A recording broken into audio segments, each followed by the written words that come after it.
Welcome to our channel. Today we how to log into Acronis Cyber Protect for server backup tasks. Quick tutorial step by step clearly.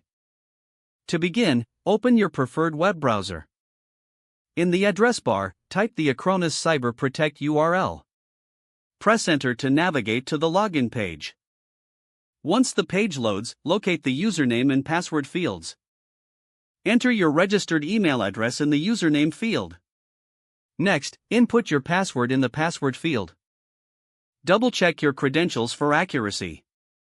If you need to reset your password, click on the Forgot Password link. Follow the prompts to reset your password if necessary. After entering your credentials, look for the Login button. Click the Login button to access your account.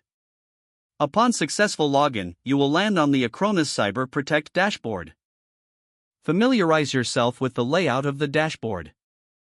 Look for the menu options on the left side for server backup tasks. Select the relevant option to proceed with your desired backup tasks. You are now ready to manage and configure your server backups. If the page does not load, refresh the browser or try again in a private or incognito window. Make sure you are using the correct email address, then retype it carefully to avoid small typos. If your password is not accepted, use the reset option and create a new strong password you can remember. Check your spam folder for verification or security emails, then complete any requested confirmation steps. Enable two-factor authentication if available to improve account security and reduce unauthorized access risk. After signing in, review your profile details so your contact information and settings are accurate and current.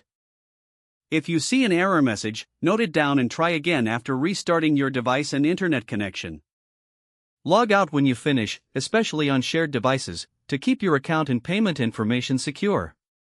If the page does not load, refresh the browser or try again in a private or incognito window. Make sure you are using the correct email address, then retype it carefully to avoid small typos. If your password is not accepted, use the reset option and create a new strong password you can remember. Check your spam folder for verification or security emails, then complete any requested confirmation steps. Don't forget to like this video and subscribe to our channel for more step-by-step tech guides.